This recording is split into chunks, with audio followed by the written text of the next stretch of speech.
into the Gaming Discourse. I'm Tyler Frater alongside Richard Day the Cruz. Hello. And Chief Engineer Lieutenant Commander Connor Frater. Good evening. It is Monday, September 18th, 2023. Follow us on Twitter and Facebook at The Gaming Discourse. Gaming Discourse FM on YouTube, youtube.com/The Gaming Discourse as well, where you can find all our content. Patreon.com/The Gaming Discourse, where you can support us for $2, $4, $7, and $10 and get your name in the credits, early access to our videos, access to our Discord server, and more. Lots of news this week to get into. We talked a lot about Baldur's Gate 3 last week. I assume we're going to talk a lot about it again this week, but we do have to talk about Starfield because I've put like 35 hours into Starfield, and I have a lot of things to say about it. It is a somewhat bizarre game, but a fun game. Richard, do you have any updates Nope. on what you've been playing? I don't. I'm sorry. Any updates on... I beat the next boss on Armored Core. Nice. This will also take you a week? Yes. Oof. No. It took me less than a week, but it was this weird back and forth of like I wasn't necessarily having trouble with him, but he just always beat me. And then it became very quickly like something that isn't necessarily fun. Just like kind of a chore. Like the lead up to it is fun. Going through the levels and missions are fun, but then you have to, dying a couple times is fine, but when you're dying for like a couple days, then it's just like, all right, fine. And I finally was just like, well, let me just get some advice. So of course I went, how to beat this guy, read it. And then, no, it was like, the guy was like, just do this. And I was like, cool, first time. All right, great. So now I'm on the next part, or the next set of or string of missions. Okay. So yeah, that's what I'm doing. Are you enjoying it? I enjoy the actual missions. Okay. And I do enjoy the boss fights when I fight them, for at least the two that I fought for like the first couple times. And like I said, just once it starts getting to like it's days before I can beat him, it's just kind of like it wears off very quickly. Okay. Yeah. Got you. Alrighty. Anything else, Richard? Cyberpunk's update comes out tonight, technically. Wait, I thought it was the 21st. No, the update, the DLC comes out the 21st. The update to revamp everything comes out tonight. Yeah, and that's the second time that they've revamped. I know that they're adding, you can deflect bullets with swords or something, which feels like it should have been in the game from the beginning. And I know I've seen some of the stories about how much they're revamping the skill tree and stuff like that. I don't have time to, and I'll have to restart Cyberpunk again from scratch because it's been so long. So that'll probably be a game that I find a gap in games at some point in the future, maybe next year, maybe the year after, and get into and finally finish. Yeah, and then the same day the Resident Evil 4 expansion comes out too. Oh my God, the PSVR one? No, Separate Ways, where he plays Ada. Oh, okay. The VR one comes out next year. Oh, is it next year? Beginning of next year. Okay. I know I saw a trailer for it, and I was like, I had no idea when it was going to release. I'm so excited for that, because the one for the Quest 2 was just so good. Yeah, very, very good. So I'm really excited to see how they do it on PSVR 2. Okay. Connor, you've been playing a lot more of Baldur's Gate 3? Correct. I've been playing a lot more of Baldur's Gate 3. I got past a pretty big threshold. There are a few things about Baldur's Gate 3 that really bother me. Things that had made me incredibly frustrated at some points. Almost made me want to stop playing for a while. I encounter a lot of bugs. That's not so much of a big deal. It's annoying. A lot of the bugs come down to me having to reload the previous save that wasn't that long ago, like a couple minutes just to redo something. It's not a big deal. There are mechanics in the game that I think are way overcomplicated, like your camp supplies. So in Baldur's Gate 3, you cast a spell, you don't get that spell back until you take a long rest, right? Oh, yes. And there's a bunch of abilities for all classes where you have to take a long rest to regenerate some kind of ability. You have to long rest, and to long rest, you have to have 40 camp supplies, and camp supplies are food, drinks, whatever, right? So when you long rest, the game auto-selects 40 supplies, and then you long rest and you wake up and you're fully restocked and whatever. The entire mechanic is really confusing and weird because it's based on like what your main character is physically carrying in a camp supply bag. Okay, so this is something that isn't explained well in the game, and there's a lot of stuff that isn't explained well in the game. When you pick up stuff, you can just send it to camp. No, I do. Yeah, Okay. I do all the time. All food.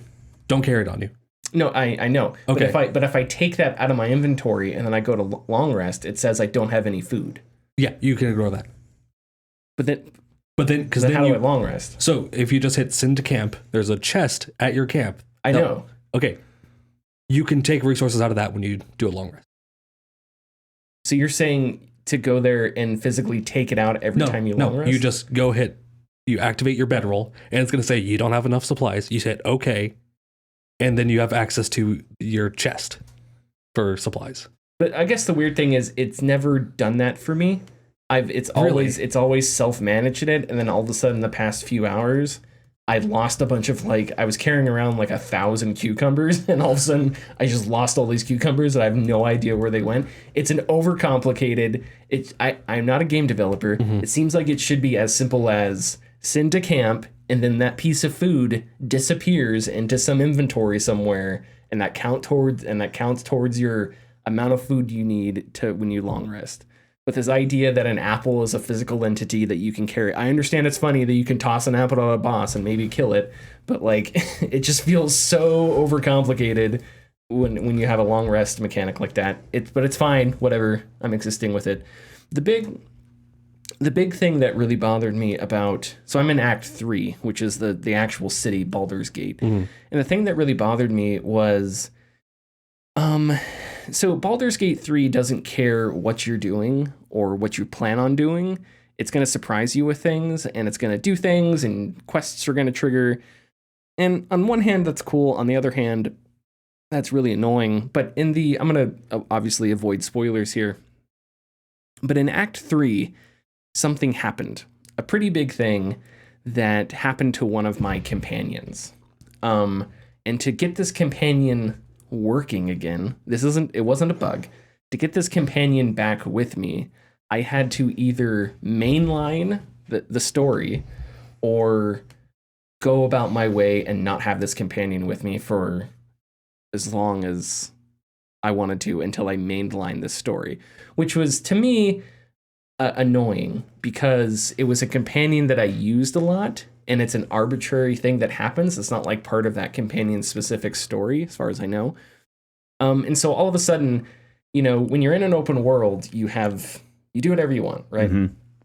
All of a sudden I'm told, okay, now you have to do this, and it's part of the main line. And to unlock this, you have to, it's not like your person is at this building over here. So you go there and you finish it. It's at the end of one of the big 2 quest lines in Act 3, which means to get this person back, I have to ignore everything in the city and mainline that quest, running by other things that I plan on doing in order to accomplish that.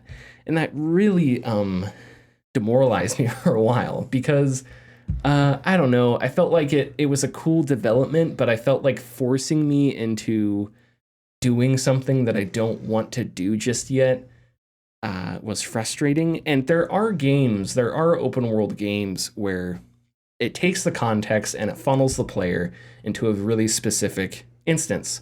So for example, in Red Dead Redemption 2, at one point, Arthur is taken prisoner, and they're also shipped to an entire different island at one point, right? Mm-hmm. But those sequences are sort of, they're part of quests. So you know that you're going into something that's going to funnel you through a specific context of gameplay, right? And you know that it's not going to be that super long, and that eventually you're going to get back to the open world mm-hmm. where the context usually is. In Skyrim, there's a quest where you get thrown in jail, right?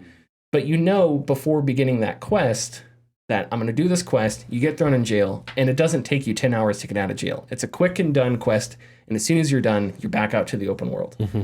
In Baldur's Gate 3, this thing happens, it's a surprise, it happens out of nowhere, and now you have to decide, okay, I either have to mainline the main story for a while, or I just have to not have this companion that was one of my main companions, not interact with their storyline that I was excited to interact with, and go do other gameplay until I decide to mainline the story.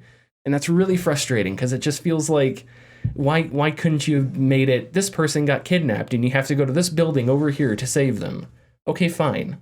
It's not as intense. There's not as much tension and urgency maybe, but at least I can go resolve that quickly enough, get the person back, and everything's fine. Instead, it's at the end of a quest line, so it's like, why are you forcing me onto one of these routes when this game is some huge, complex, open world, like, RPG? Anyway, with that said, the game's phenomenal, and I'm having a ton of fun with it.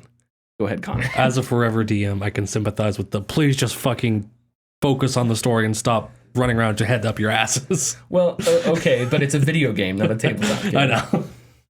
I'm very sensitive about this because I've had a lot of glitches. It has been a labor of love for me in Baldur's Gate 3. I had to dig into the code. I don't know if I told you guys this, but Gale, there is a bug with Gale. I don't know if it's still there, which is one of the companions, where if you like look at Gale for 12 seconds, I hit your computer. Ooh. If you look at Gale for 12 seconds, you are instantly forced into a relationship with him. And this was a bug. Yeah, you may want to move your computer. This this was a bug that may not be there anymore. But anyway, I romanced a companion other than Gale, but this romance, it wasn't progressing, and I was like, well, what's going on?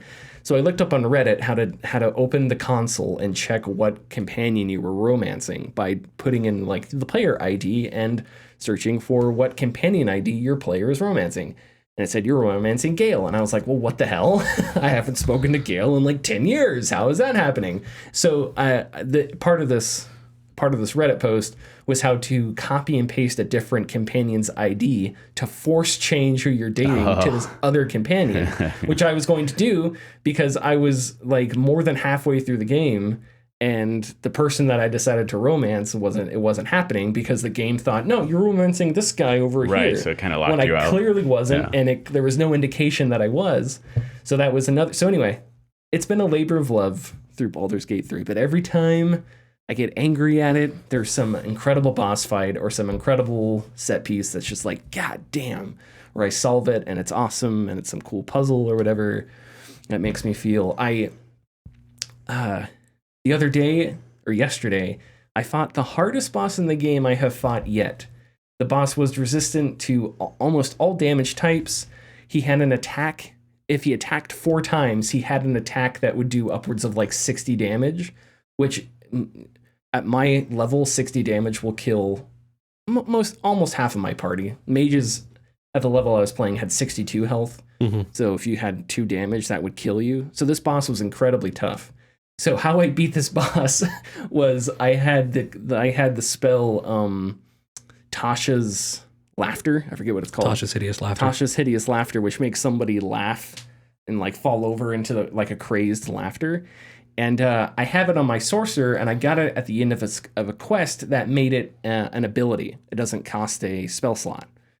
It's just an action. So so how I beat this boss was I would cast it and make this super powerful being crumple over in laughter, they're after my strawberry smiggles, and I just beat the shit out of them while they're on the ground, hoping that and as soon as they would get up, they'd beat the shit out of one of my companions, kill them, I'd rev them, Tasha's Hideous Laughter, they'd fall back over, and I'd go right back to, it'd be like that scene in Kung Pao where they're all beating up on the guy with sticks. Yeah. It was exactly, and that's so amazing that's how I ended up beating that boss, was he was at a comedy club or something, and he couldn't just stop laughing.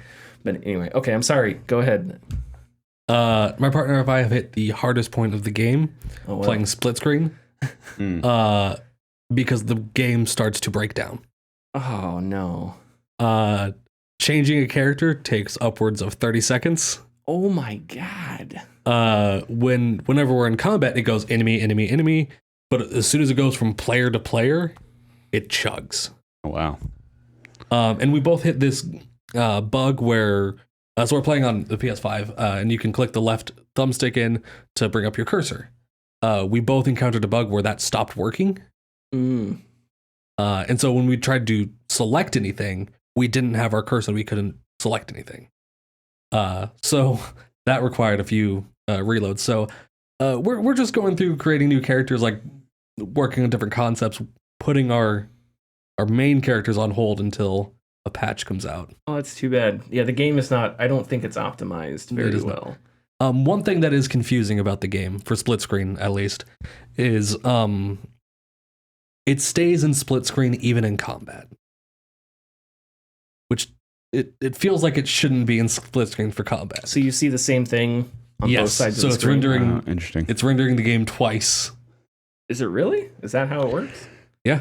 Oh, that's Well, weird. it's rendering the actions twice. Oh, okay. Yeah. Weird. That probably puts some strain. Yep. I would imagine. Yeah. And you can't turn settings down on the PS5, No. can you? Video settings? I don't think so. And you can't switch it from like a performance mode or from a visual mode to a performance mode. I have to double check, that. but this isn't just an us bug. If you look up this bug for split screen, it is across the board for PS5.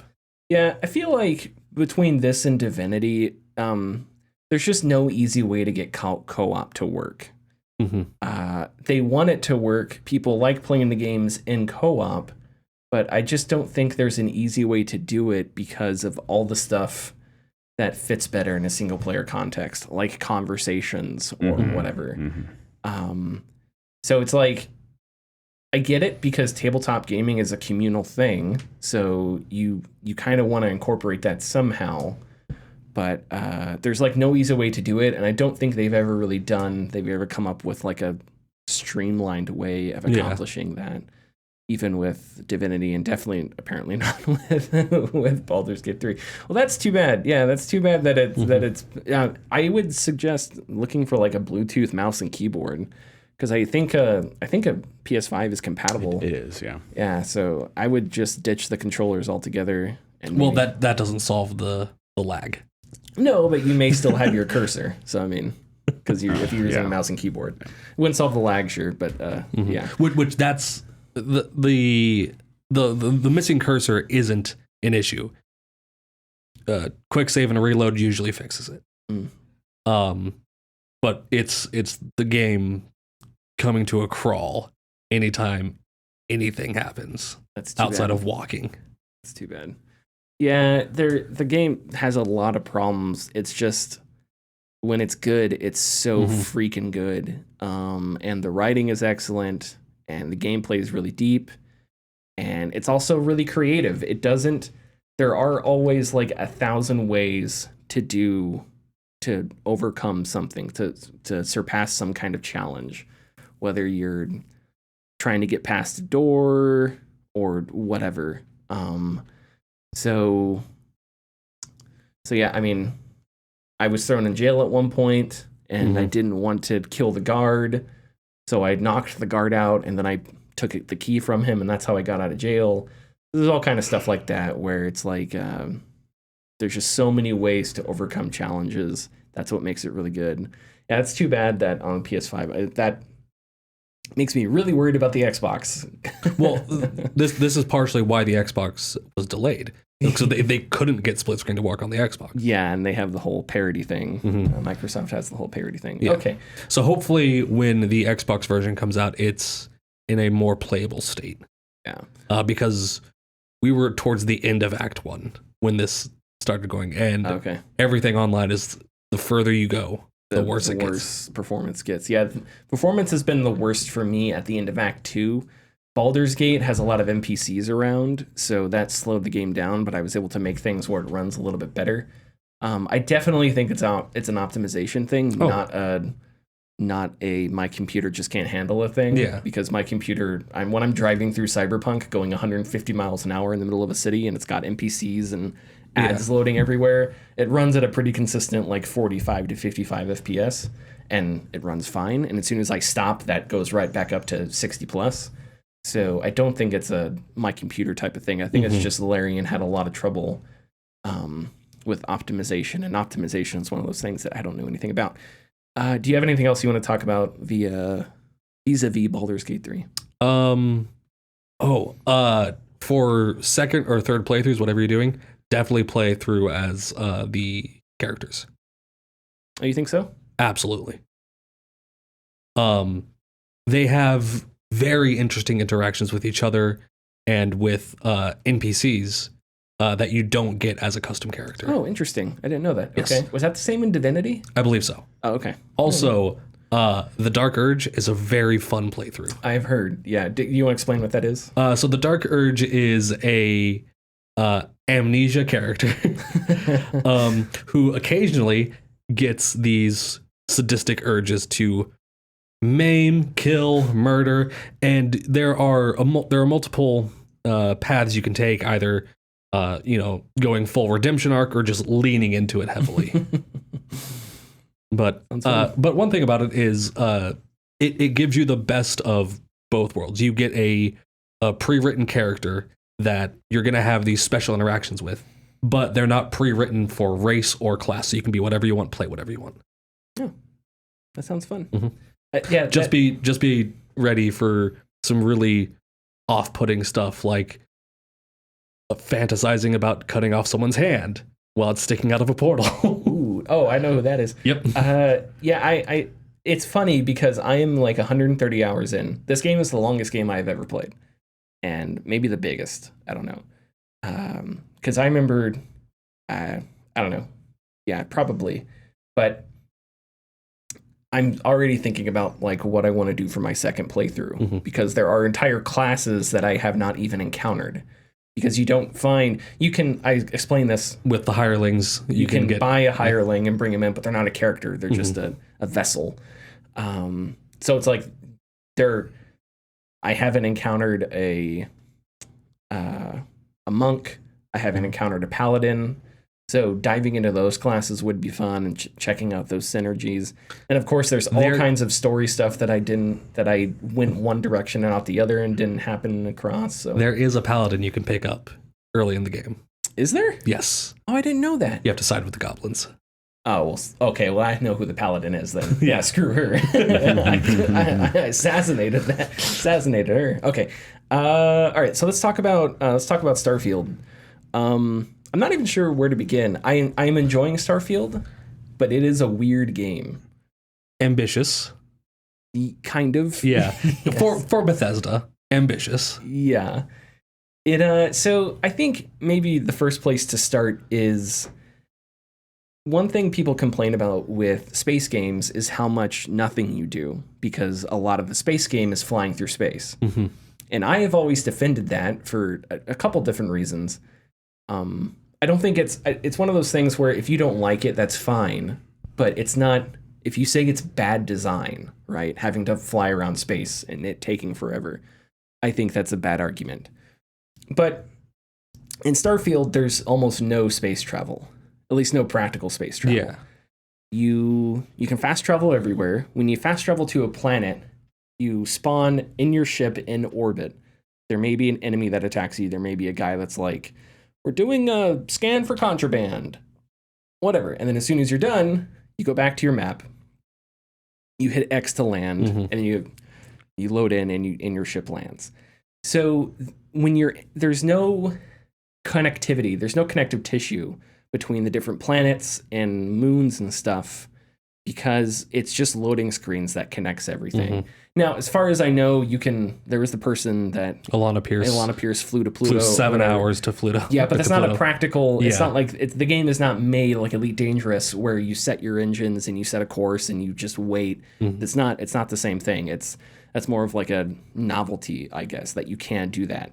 And can is a very loose term there, because she just clipped right through Pluto. Yeah, so it wasn't even like meant to do. Yeah, you weren't necessarily meant to do that. But you lose a lot of that in a space game, because part of the joy of a space game is experiencing the awe-inspiring, terrifying scale of space. Right? You come across a planet, and the planet, you are 10 light seconds away from a planet, and you're like, whoa, this planet is 10 light seconds away from me. How cool is that? And then you fly up to a star, and that star is 30 million light seconds away from you. And you're like, holy shit, you could fit millions of those planets between me and this star right now, right? And so experiencing that scale, and it's a 1-to-1 scale in Elite Dangerous, is really freaking cool. and it makes you feel, I don't know, it makes you feel like you're really exploring. It makes you feel like you're at the mercy of all this chaos and these huge celestial bodies, and that's really neat. In Elite Dangerous, and there again, I can go on and on about why Elite Dangerous is the worst game ever made, but like, in Elite Dangerous, the way the sky changes when you're flying through space, you know, you can see a nebula in the distance. You jump for an hour, that nebula is a little bit bigger. You jump for another hour. All of a sudden, to see the entire nebula, you have to turn your head because it's like the entire one side of your sky map it's like you're standing at the precipice of this huge mountain as a nebula. Then you fly inside of it, and all of a sudden your ship, you know, if it's Bernard's Loop, which is pink, your ship, all the light is reflecting red. So you get this weird red hue on everything. And then you land on a planet, and the planet has like a blue star with blue light, but all the red cloud around gives you this weird, like pink hue to it. And it's like, whoa, it makes you think about, you know, we experience life on planet Earth the way we do because we have a star that shines white light. But when you're on a planet underneath a blue sun, it's blue light. And that, I mean, imagine growing up on a planet with blue light. It'd be a totally different experience, right? Might have superpowers. So when you experience all that in a space game, it's really cool. You lose that in Starfield because you're just fast traveling to systems, and then you land on it, and it's sort of featureless. It feels a lot like No Man's Sky. And I think people have always made the comparison like, yeah, you land on a planet in Elite Dangerous, but there's nothing there. But then at the same time, you land on a planet in No Man's Sky, and it all just feels random. It all just feels like, yeah, there's stuff everywhere, but none of it, I don't know, does any of it feel meaningful or deep? It's just procedurally generated stuff everywhere, right? As opposed to planets in Elite Dangerous where, you know, you will find a massive canyon that dwarfs the Grand Canyon. And that's the only canyon like that in the entire galaxy, right? And when you go there, you know that every other player in Elite Dangerous, they could experience that same canyon. They have to come fly to you and land specifically where you're at on that planet. So that's a sense of presence. One thing I was disappointed in Starfield is one of the first things I did was I went to Earth. And I was like, okay, let's see, can I land at the Grand Canyon? I didn't read anything about the game. So I was like, I approximated where the Grand Canyon was, and I landed. And it was just desert. And I was like, okay. So I tried a few times to like land where the Grand Canyon would be, and it was always just the same desert map. I was like, oh, okay, well maybe I can do something bigger. So I'll go land at where the Himalayas should be. And I go and land there, and it's just the same like desert map. There's no variability in it. So that just makes it feel like I'm not landing on an actual planet. I'm just landing on a procedurally generated desert map. You know, there's no identifiable features. Now I understand that you can't expect, because Bethesda is going to be like, Tyler, you really want us to recreate the Earth one for one? That's like, yeah, I get that. That's incredible. That's a huge ask. But at the same time, you lose all that. So Starfield like wants to be a space game, but it doesn't want to deal with the space aspects of a space game that I think are divisive, because it has to do with like traveling through space and taking your time and stuff like that. Other than that, Connor, you can give your initial thoughts on I was going to say, going into the space travel, a lot of at least the initial story, where you have to fly to the Sol system and then you're jumping from planet to planet, and it feels like a whole lot of nothing, because you go to a planet, you're there for 30 seconds, you're leaving. You're there for 30 seconds, you're leaving. And it's just loading screen. It's not exactly fun. Yeah. And it doesn't feel, and again, I'm going to keep repeating myself, but you lose the sense of scale. One of my favorite things in Elite is when you get close enough to a planet that its gravity starts pulling on you. Planets, it's kind of scary, because you're in space. You can stop on a dime in space, kind of, because you have, you know, whatever, the inertia dampeners. But when you're on a planet, you lose that. You're at the mercy of gravity. And planets have different Gs. So you have like 1.5 Gs, 2 Gs, whatever, relative to Earth. And that's terrifying because you land on a planet with high gravity and all of a sudden it's like it's pulling you down at it and you have to manage that and try to land safely. And that, again, that makes you feel like you're a human being that is at the mercy of this random galaxy where things formed without any care for how it would affect a human, 1,000 years in the future. In Starfield, it's like there are planets with different gravity, but you land the same way and you're there, and zero G gravity, not zero G, but low G gravity is kind of fun in combat because you're hopping around and you shoot guys and their bodies go tumbling, and that's fun. But it loses some of that, like, I guess, weight, for lack of a better word, because it just becomes on this planet you jump high and you float. That's basically the extent of how gravity affects things and whatnot. But I'm still enjoying it. The story is interesting. It's got the same Bethesda RPG tropes. You've got all these factions. So no faction I think is perfect, but some factions are like better than other factions. You've got the corporate. There's Raiju or whatever it's called, which is like a biotech weapons company that sends you out to assassinate people and stuff like that if you join their faction. There's the Freestar Rangers, which is like you're like a Texas Ranger type of person who is part of the Freestar Collective, and they're Rangers from New Vegas. Kind of similar to that, yeah. So there are similar ways. It's like you have all these factions and you have faction quests and whatever. The main quest line is you're part of a group called Constellation, and it's about exploring and more of a scientific endeavor. It's an awkward balance because Starfield wants to be the main storyline wants to be a game about awe, right? And from the get-go, it's like in the very first quest, minor spoiler, you find this artifact. You touch it, your character has some like galaxy-spanning vision, kind of like the meme where the galaxy brain meme. The girl puts the flower on the cat, and the cat like freaks out. Oh yeah.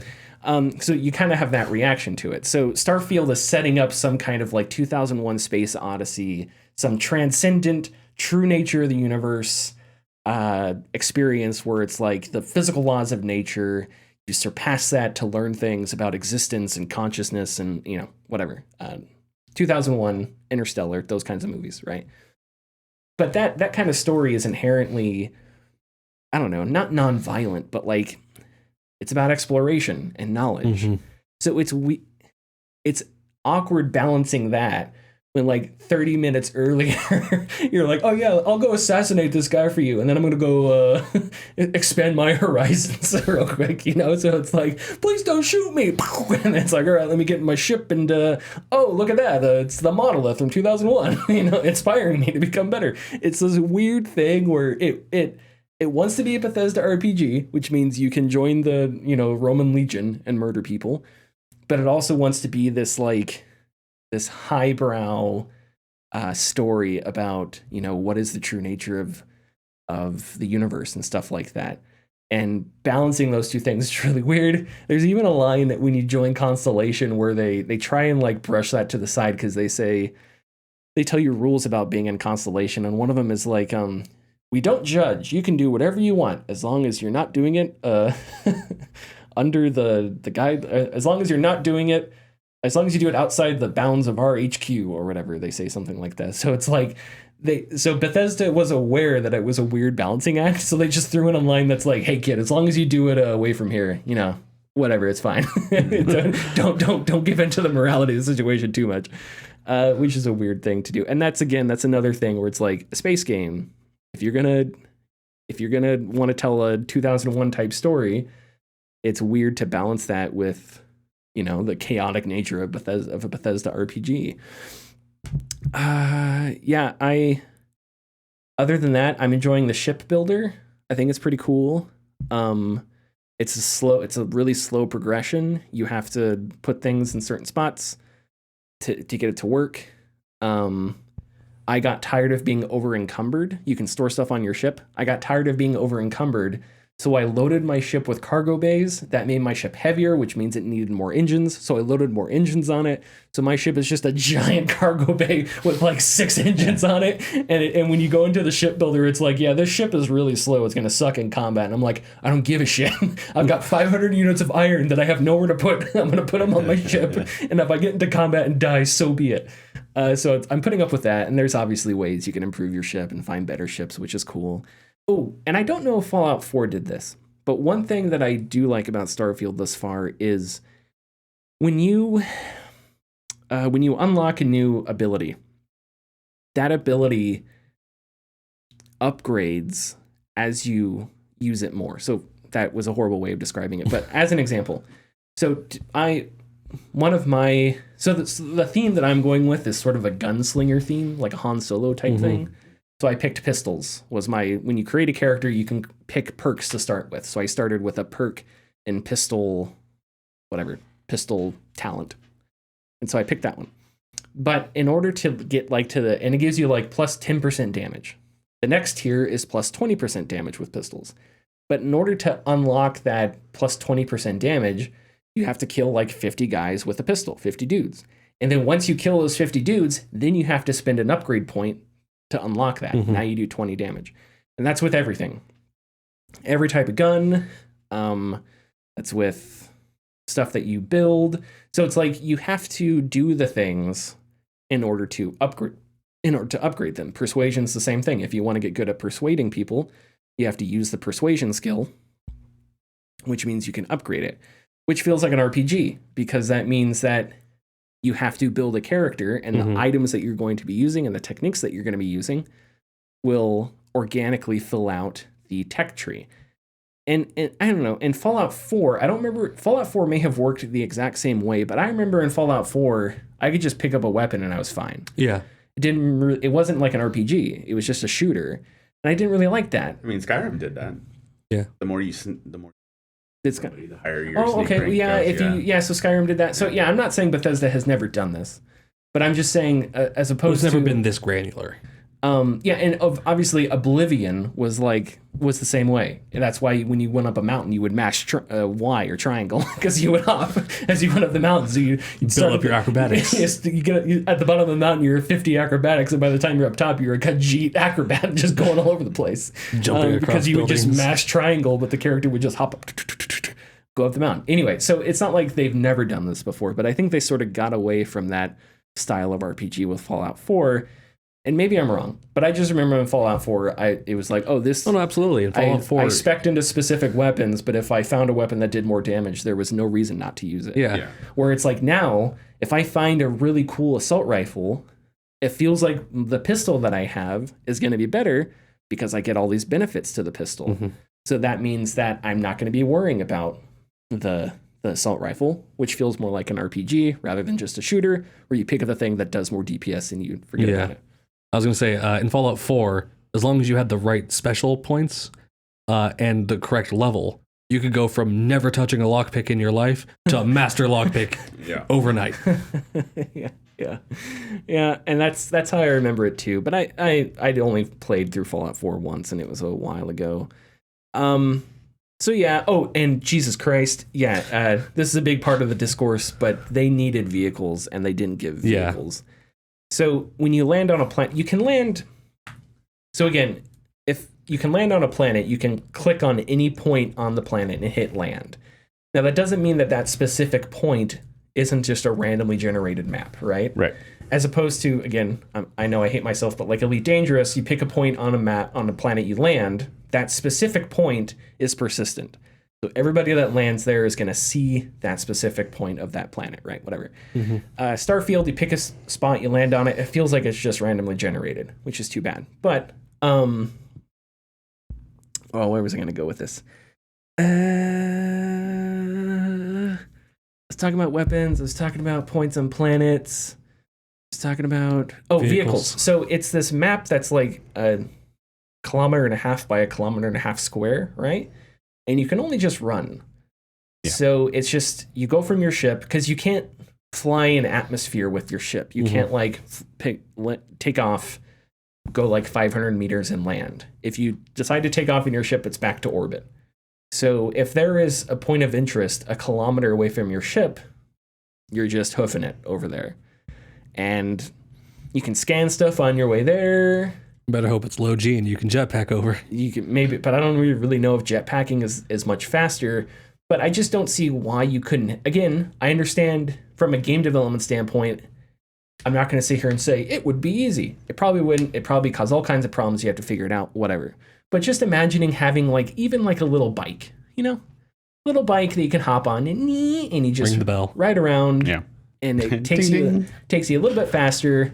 Your companion can hop on the back seat. I'm not asking for vehicles that like Elephant from Halo or something crazy, but just something with wheels that goes a little bit faster, because there's not always a whole lot to do. You scan things, but it's like I can scan things on a bike. Why couldn't I? The gravity different on every planet.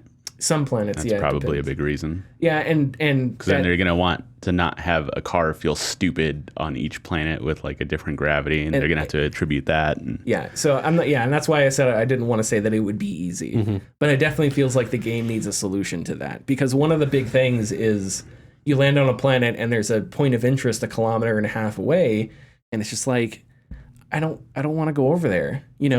What could it be? Maybe it's nothing. Maybe it's something interesting. But it's going to be 2 minutes of me just walking, and I don't want to do that. So I'll just wait until that procedurally generated point of interest lands 500 meters away, and then I'll do it or something. It just makes me not as interested in those things. It's funny that you mentioned that, because in Elite Dangerous, you would think it's easier to drive on low-G planets. No. Oh my God. Dude, if you are on a low-G planet and you hit a pebble, you tumble through the air. It is insane. So 40 minutes. Oh, I'm sorry. We're at 40 minutes. I'm sorry. Thank you, Connor. But anyway, okay. Do we have anything else to say before we go? Let's go to the ad. Okay, let's go to the ad. Thanks for listening. If you like our content, please consider subscribing or leaving a like and comment. You can find us at patreon.com/thegamingdiscourse. And our tiers are $2, $4, $7, and $10, and include getting your name in the video credits, early access, and access to our Discord server. Okay, so we're going to talk about this Unity charging for runtime, charging for game installs. This was announced last week. Unity will start charging for game installs in 2024 at Unity's free tier, at least as far as we know right now. At Unity's free tier, the charge is 20 cents per install after 200,000 downloads / and or, I guess, or actually maybe just and $200,000 in revenue. Developers paying for Unity Pro, which is about $2,000 a year, a little bit more, would have higher thresholds to meet before they'd have to pay those fees. Many devs spoke out against the fee. Innersloth, who make Among Us, said, quote, "This would not only harm us, but fellow game studios of all budgets and sizes. Stop it, WTF." End quote. Unity said that multiple installs on the same device would incur multiple fees, but later clarified to Axios that only the initial install would be charged, but installs on other devices, like a Steam Deck, would be charged. So yes. So yes, and it's weird. Games offered through charity services like Humble would be exempt, and Unity would provide studios with some kind of way to inform Unity of that. The fees for games on Game Pass and other subscription services would go to the distributors. So it'd be Microsoft that's suddenly on the hook for that. NVIDIA. And yeah, whatever Google, if Stadia was, well, actually, no, it wouldn't be, because they didn't do installs. After the fallout, Unity apologized for the confusion and angst the announcement made, and said they would be making changes to the policy, but didn't say what those changes were. So there's a lot up in the air. Everybody's against it. Speaking of Fallout 4, everyone disliked that, except for one person. So we're going to talk two quotes here. They're both rather lengthy, but they provide sort of two perspectives here. One is Carol Severin for GamesIndustry.biz. Carol Severin is a guest columnist for, I forget, not a writer for Games Industry, but a guest columnist for some media analyst company. I don't really remember. But anyway, speaking about the outrage toward the Unity pricing thing, they wrote in a column titled Unity's pricing is a symptom, not a cause. Quote, Developers unsurprisingly threw their proverbial toys out of the pram following the news. I have not seen the F word, i.e. fair, thrown around much by the games folk for a while. As a side note, I always find it quite amusing when for-profit companies, in this case, most developers, accuse another for-profit company, in this case, Unity, of being unfair by wanting to make more money. To be clear, I can understand their shock and pain some of them will have to deal with. Those who were cutting it a bit too close with their business model might be cut out. That is what happens when you don't have a solidly profitable business model, by the way. But this is less so because of what Unity did, and more so because of the current dynamics playing out in the games industry, end quote. Then, writing for games industry, Brendan Sinclair, last week, we quoted him a bunch, we're going to quote him again, quote, Unity has never had a profitable quarter in its history. It has posted modest operating profits in the past 3 quarters for the first time ever, but I imagine there are lots of businesses whose books look better if you ignore income taxes, depreciation of property and equipment, amortization of intangible assets, millions in restructuring costs associated. Unity lit money on fire for decades to buy a market advantage that overrules the basic economic systems that supposedly ensure free markets would work best for consumers. It was less successful in doing that because it's very hard for a sustainable business to compete against one that is fine losing billions of dollars. And it's such a common strategy in so many industries today that there's just no sense of horror or outrage from the onlookers. Industry watchers and serious business people have seen this play out so many times that they just acknowledge it's happening and treat it as if it's a perfectly cool and normal thing, and not illegal predatory pricing, end quote. Okay. Do we have There's lots to talk about. Yeah, so there's absolutely lots to talk about. And it's quite shocking, the overwhelmingly unanimous response, negative response towards this, for good reason. I think that what Carol is saying is kind of absurd when it comes to him talking about a for-profit company wanting to make more money. There is a difference in that when you're providing a service that someone already has to pay for up front and then charging more, which I understand is a little hypocritical because that's what games do with boxes and whatnot. Sure. But I think it all stems from the fact that, like, speaking of loot boxes, the person who pretty much came up with loot boxes is now running Unity, John Riccitiello, who was CEO of EA. And it doesn't surprise me that this has happened when I heard his name thrown about, because he's also the person who introduced the one-time use codes for multiplayer games when it came to EA games. And if you traded in a game and you used that code, whoever bought it afterwards could not play online unless they had the code. And if they didn't have the code, they'd have to spend $10 to unlock the ability to play online with people. And that was incredibly unpopular too. It hung around for a little too long, but that's the way it is. But it is also shocking to see other people who have spoken out about it, particularly, I forgot what the studio was. I forgot what game they made, but they basically came out with a statement, and at the end they basically said, we've never had to make a public statement before. Like, and this is how you know you fucked up. And even Jeff Keighley was in like the main thread for it and literally said, what a joke. And that was shocking to me because he never gets into any of these conversations online.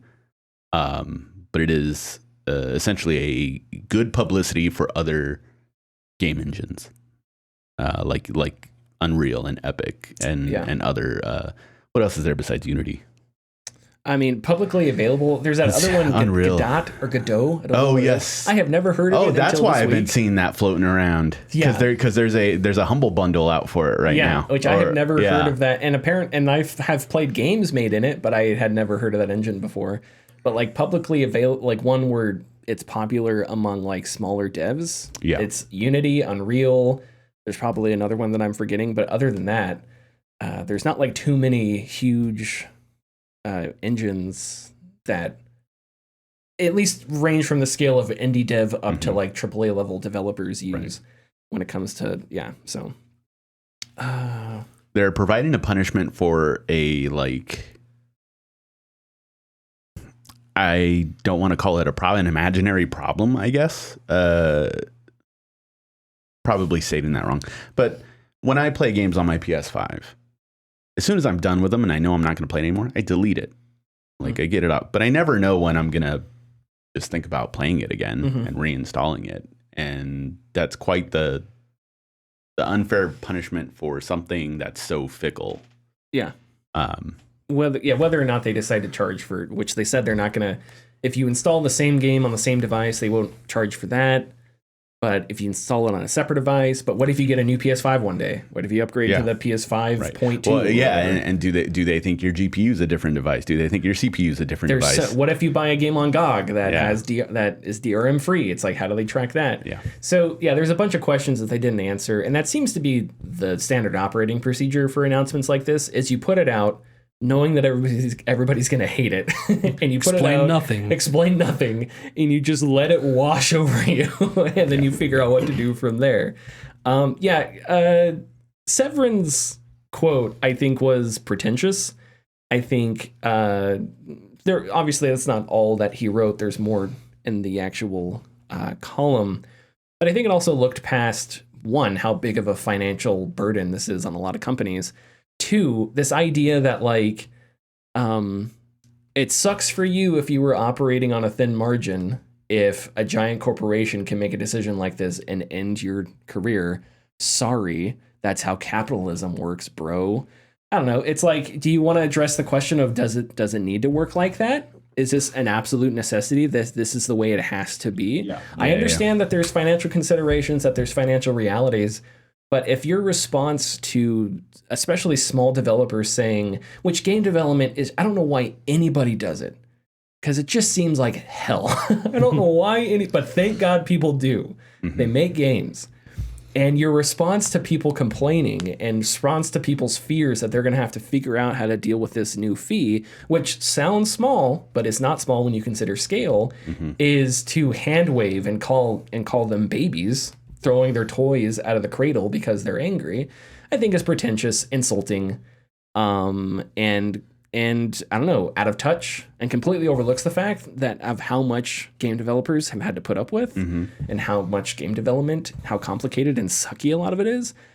Sinclair's post was much more thoughtful and much more engaging with the economics, and gets into in-shitification, which is something he talked about. But, this phenomenon where you corner the market on something, you make your product shitty, but because people don't have an alternative, you can't do anything about it. In the United States, there are like 5 internet companies, or maybe a few more, I don't know. But if you live in a place that has more than 3, you're basically a god. Because what has happened is that internet ISPs have like divided the United States so that Cox can just be the shittiest company on earth. But who are you going to go to? Usually there's no other choices. Or the other choice is some local ISP that's not very good. So you're going to have to put up with a shitty company that knows it's shitty, that is shitty on purpose because they know that they don't have to compete with anybody.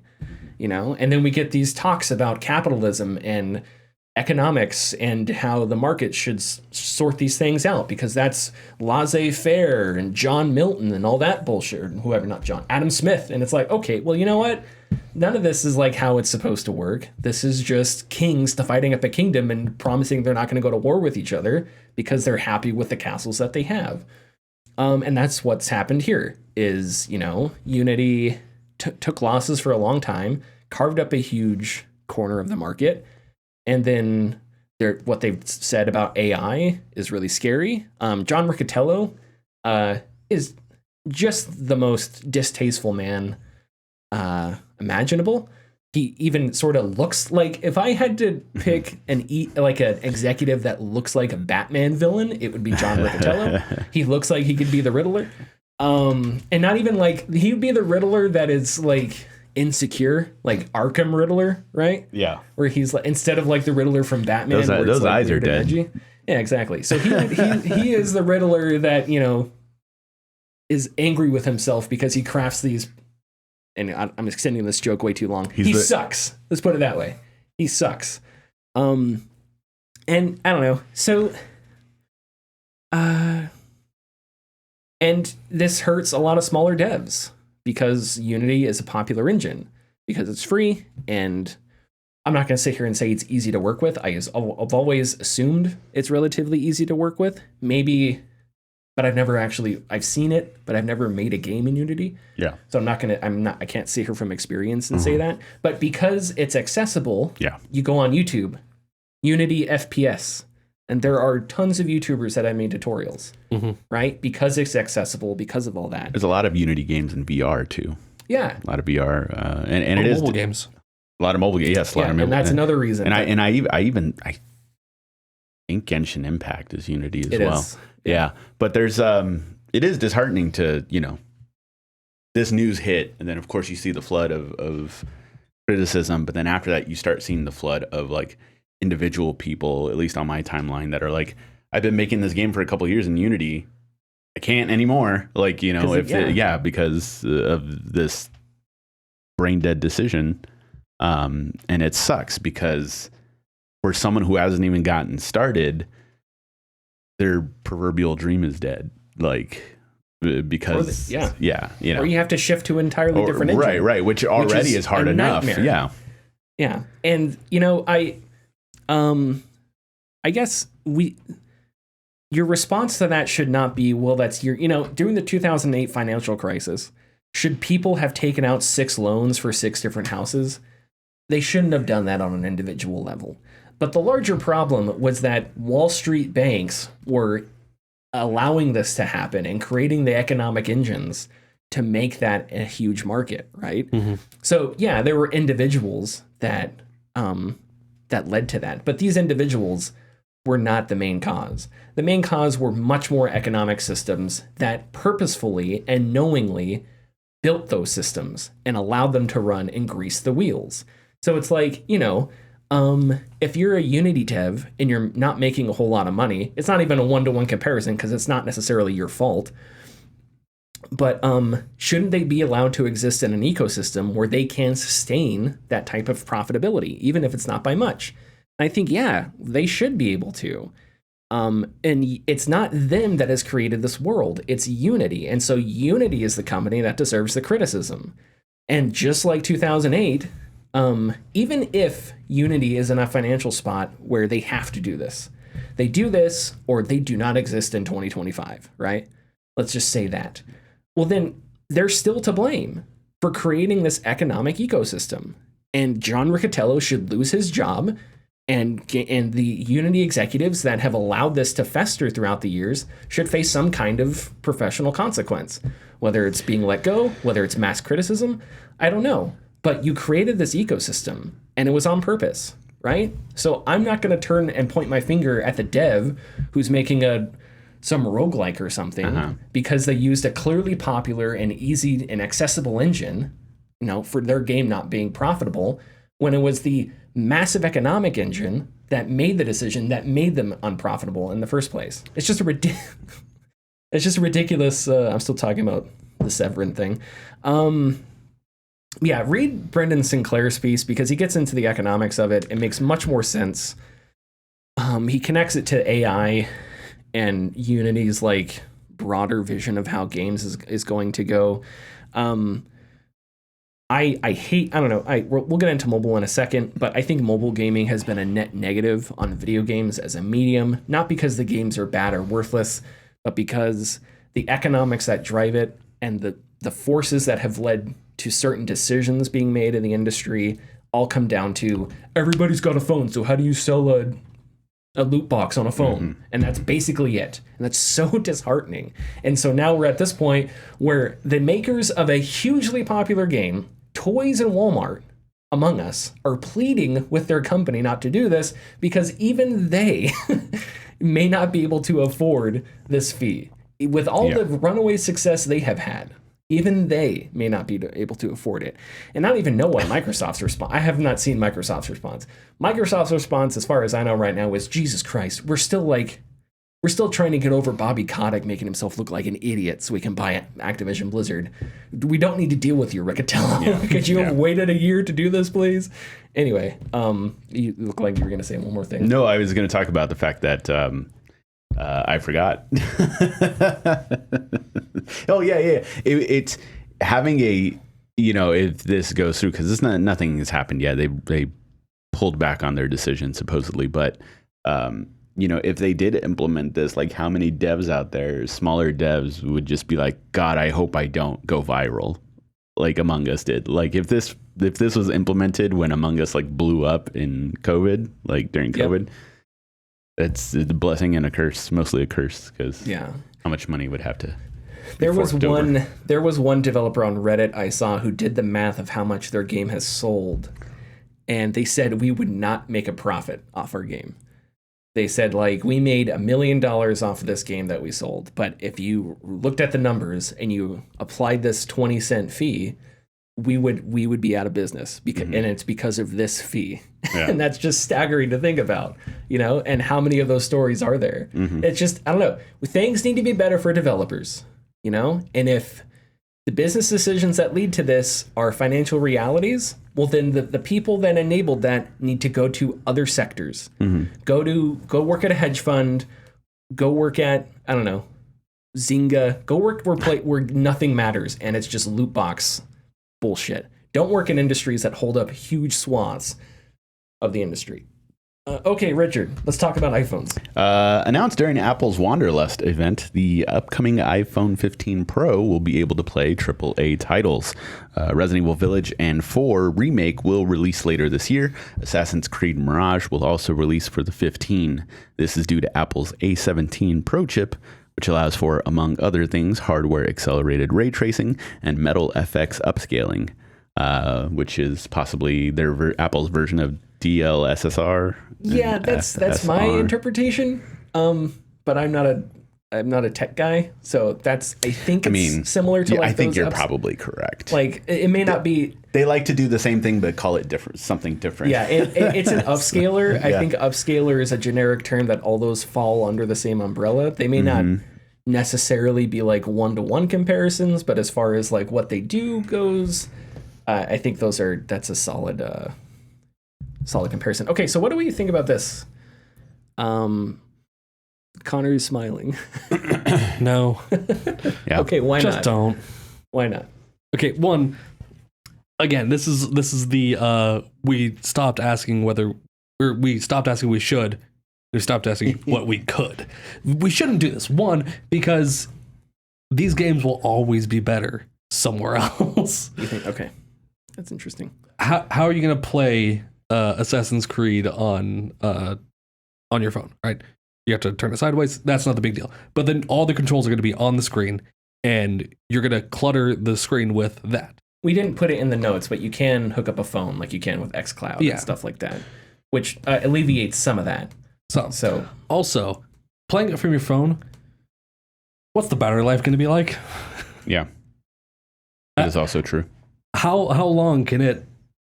How long can your phone, render and do everything for Assassin's Creed Mirage before it starts going to low battery mode? Yeah, or you have to plug it in, and maybe it's for a while. I don't know.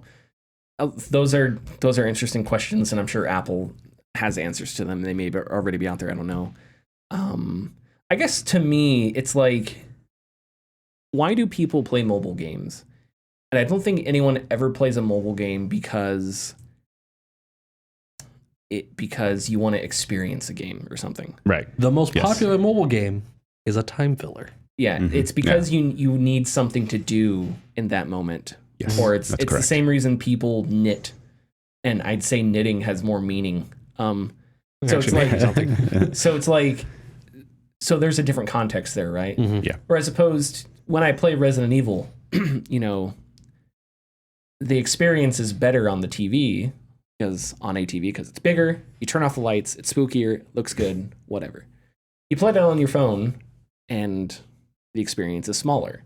This is what's happening with movie theaters right now. People are like, I think for a while people were afraid that if you didn't see a movie in the movie theater, you'd be missing out on things. But people are like, TVs are really good nowadays, sound systems are good. You pick and choose the movies you want to go to. You want to see Oppenheimer on the big screen because it's this big, huge movie. But movies like Dumb Money or it's about, a comedy movie or something like that, do you really need to go to the theater for that? Wait till that's streaming, because you can watch that on a 70-inch, and it's fine. TVs are also relatively cheaper today than they were 10 years ago or whatever. So all those fit in. But I guess, so that's my perspective, though. Am I crazy to think that my perspective is popular? Or do you think there are people out there that are like, yeah, I'll play the new Assassin's Creed on my phone, even though it's not going to look as good or on a smaller screen or whatever. No, this is a novelty. You think so? Absolutely. Could be. Yeah. I mean, I don't know if we'll see. Well, we probably will see hardcore numbers because Matt Piscatella will tell us. I think that they're kind of just banking on the idea that they probably have it in their heads that gaming on your phone is very popular. And to an extent, it is popular enough. But I think they're banking on the fact because everybody needs their phone, that everybody has a phone, that they can get a justifiable enough install base for these games that they can at least make something back. If anything, it's just another shiny thing to add to their repertoire of their phone. But I think that if you were to ask the larger audience for video gaming, I don't think a lot of people would rather play a game on their handheld or on something like that. On like a phone. Yeah. There is definitely a large amount of people who would like to play it in bed on their Switch or on their on their Steam Deck or on their I forgot what that other one, the Rally coming out, but comparatively to the bigger install bases on PS5, Xbox Series X, stuff like nobody's going to want to play for argument's sake NBA 2K24 on their phone. They're going to want to play it on their big screen. They want to play stuff like that on their at home in the comfort of their own home, which I know you can do that with your phone, but I think they're just banking on something that they believe they can get a hook into. But if they can, well, why not? I guess let them waste the resources on it. Yeah. And from what we know with like xCloud is we learned that during the whole showdown between Microsoft and the FTC is that xCloud is seen as this like additional thing as opposed to a service that people like use religiously. And also, you could say, well, hey, people play on the Switch all the time, so why not? And I think the difference there is the Nintendo Switch, not only can you plug it into a TV, but also it's a gaming-centric device. Yeah, it's designed around playing video games, not a phone. Mm-hmm. So it has certain things. Same thing with the Steam Deck, right? And even then, I'm not playing Baldur's Gate 3 works on the Steam Deck. I'm not playing it on the Steam Deck for various reasons. And those reasons come down to how it looks, how it runs. Certain things have to do with mouse and keyboard that are just easier on my desktop. So it's like, it does not mean that I am against playing games on a handheld device, period. That's obviously not correct. But the context of a phone, which is a device that is compromised because it has other functions, it's this one-all device. It's not a gaming device. It just can game. That context is different as opposed to devices like the Steam Deck, which is just a tiny computer, which receives updates, is made by a company that owns Steam. So it's like, it's a gaming-centric device. And it's an option, right? It is not my main device, and I would not pick it. I would not pick my Steam Deck to play Resident Evil 4, at least not the first time through. If I was going through to get achievements or something, I might do that because it's like, I just need to get through this. I've played it 3 times, whatever. But the first time I'm experiencing it and I want to get all the scares and the jumps and stuff, like, you want to play it on the TV. Okay, are we ready to move on? Do it. IGN Turmoil at Ubisoft over return to work. This is a story by Rebecca Valentine.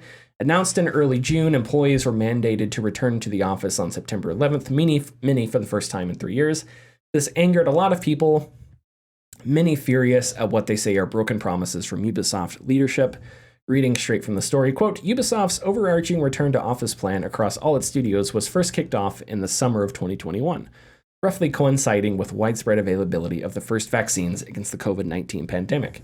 But in Montreal, employees tell IGN that the company's publicly touted plan simply never happened.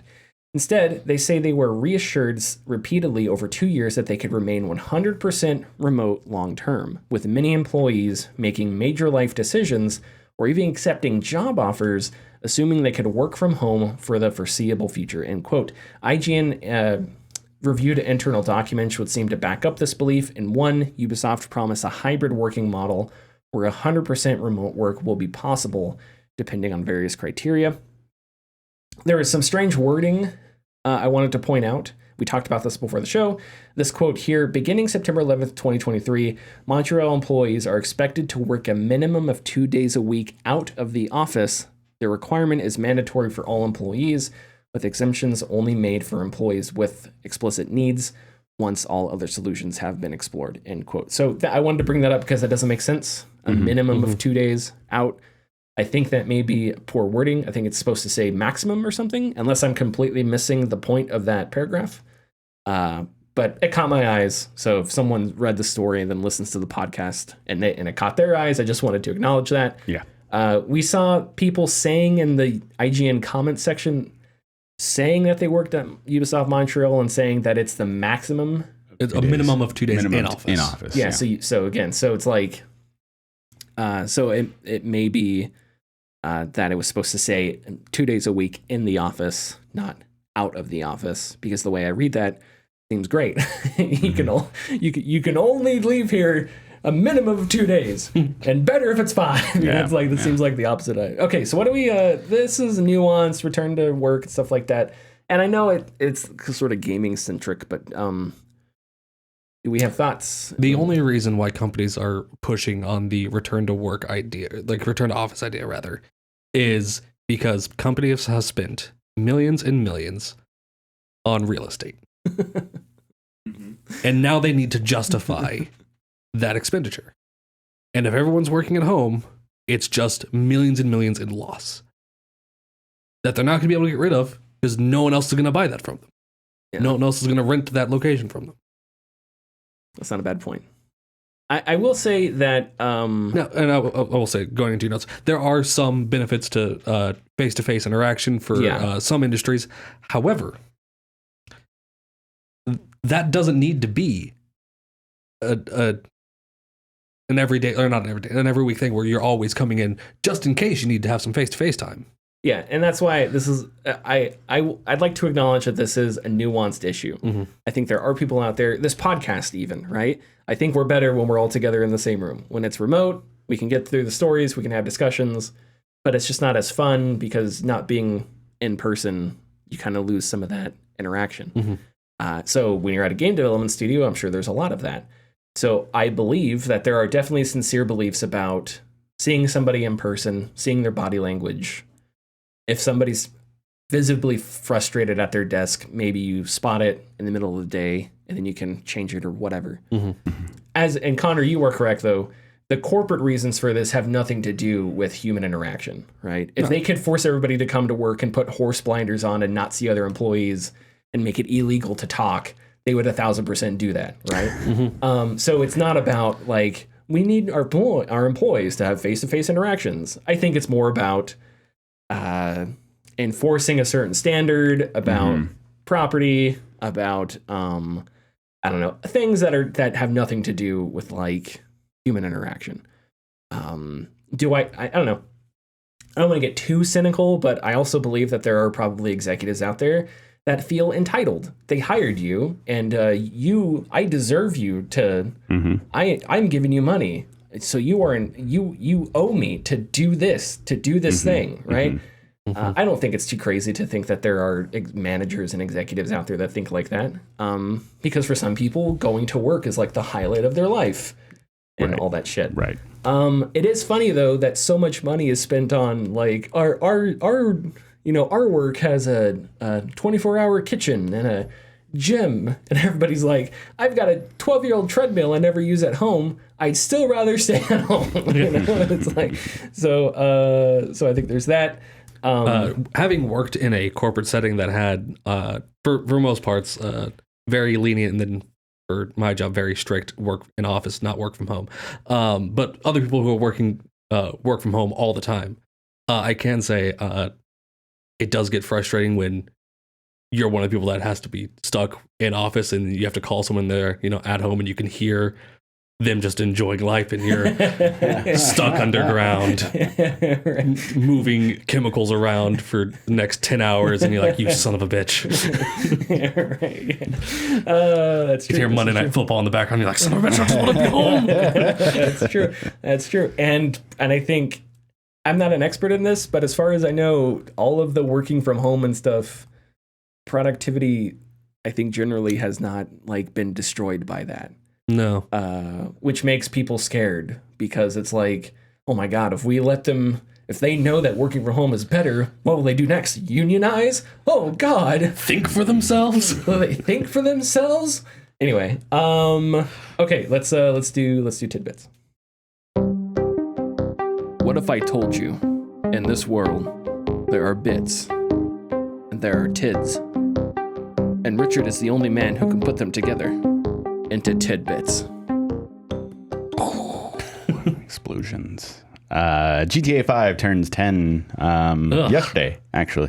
Released on September 17, 2013, GTA 5 has seen several ports on other consoles, as well as receiving over $8.3 billion in revenue since its release, thanks to GTA Online. Oh. Only played it once. I mean, sorry. Played and beat it on 360 when it came out on 360. Yeah. And then the PS5 came out, and I was like, whoa! Or PS4. So at the PS4 version, and I was stunned at how good it looked in first-person view. I never played it again. That was it. I was gonna say I can give you the experience of GTA Online.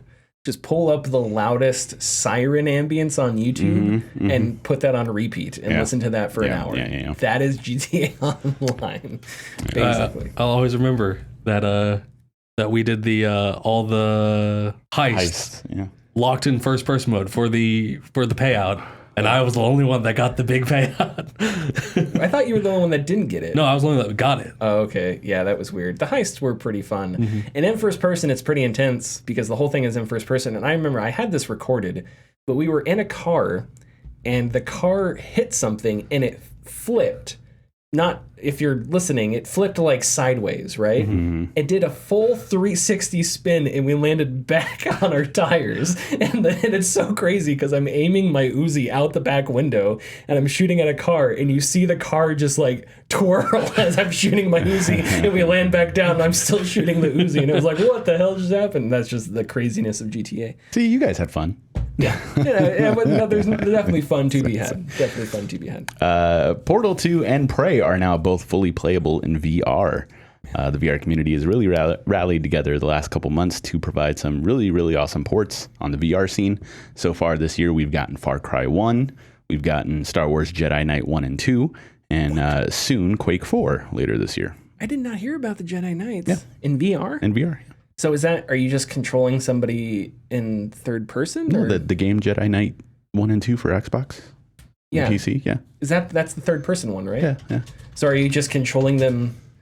Is it like your head is the camera and you're controlling? Did they actually move? You're actually first person. Oh wow, that's awesome. Yeah. I don't think I've heard of this. Okay, I may have to do this. Some of the best one of the best VR games I ever played was Half-Life 2 VR. Just that mod. Just incredible. They just took the game and put it in VR. It works. It's amazing. It's beautiful. But yeah, Portal 2 and Prey are both available to play in VR. Portal 2 is still in the testing stages, but it is in fully playable form. Prey, the original Prey, I'm sorry, it's 2006 Prey. Yeah. That's an interesting case because, and I hate this. I hate that this is the reason. You can't buy it anymore online. Like, you can't get it anymore. Oh, it's one of those, yeah. Yeah. And the reason why is because they ran out of codes. Like, I remember them giving this reason like a couple of years back when I was like, oh, I want to play Prey again, and it's like, yeah, apparently they ran out of codes, and and I don't understand how you can do that. I'm not even going to pretend to, okay. But anyways. You can, you know what, doesn't matter. Keep going.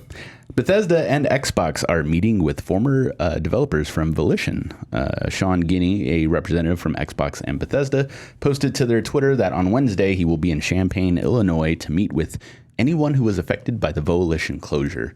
Of course, this possibly means that Bethesda and Microsoft are looking to hire, which is great that they can pick up some people who were displaced by those closures. And that's another we didn't talk about it last week, but the Volition closure, I think, was a direct result if not a partially direct result, because Saudi Arabia backed out of a 200. Absolutely, yes. I mean, yeah. Because Saudi Arabia, for some reason, murdered a journalist and then backed out of a deal with Embracer that was worth $200 billion or whatever. And now all of a sudden, and Embracer bought everything. And then here we are 2 years later, and they're like, "Oh shit, we did all this buying, and we can't hold all these studios." Well, Volition's performance on Saints Row also didn't help. Not good. And Agents of Mayhem before that, but that's fair. Still, that sucks. I love this last tidbit. It's very funny to me. A pronoun removal mod has been removed by Nexus Mods. Of course, many mods are available for Starfield, including quality of life improvements, UI changes, and more. But someone uploaded a mod recently to remove all traces of pronouns from Starfield. Nexus Mods were quick to ban this mod, stating, "It is not a political statement or an alignment to one side or the other in the culture war. We stand for diversity and inclusion in our community, and the removal of diversity, while appealing to many, does not promote a positive modding community. A reinforcement that this has been the best course of action has been some of the hatred, vitriol, and threats of violence coming from a very, very small minority of the community. Frankly, we are not sad to see them go." Very, very much kudos to Nexus Mods. However, I have to add this. A user who got to take a look at the mod reported back to Reddit and said that the mod actually did the opposite of what it was supposed to do. It removed all he, him, and she, her pronouns. So the game automatically defaulted to they, them pronouns. So now everyone is non-binary in Starfield if you install that mod. I was going to say, I had a conversation about this mod. I'm like, I think that all games moving forward should just regard every player, every NPC with gender-neutral pronouns just to avoid any controversy. Yeah, there you go. So as the icing on the cake is the fact that they fucked that up. I'll never, I don't know. I don't understand. I don't know. I don't understand what the big deal. It's hatred. So how do you quantify hatred? Well, it's just because that's why. It's because they're coming in trying to take your guns. It's trying to turn the frickin' frogs gay. There are mind flayers putting tadpoles in the water trying to make you gay. Okay, and I'm having enough of it. That's Baldur's Gate 3. No. Well, just in case anyone didn't know. Okay. Well. Do you have more? Nope. No, that is all. That is all for this week. Okay. That was from a meme. I didn't come up with that off the top of my head. That's from a meme. Follow us on Twitter and Facebook at The Gaming Discourse. Go to our YouTube channel, YouTube/Gaming Discourse, Patreon.com/The Gaming Discourse. A new episode of Gaming Discourse FM this week. And we'll have more stuff later. And we'll see you next week. Bye-bye.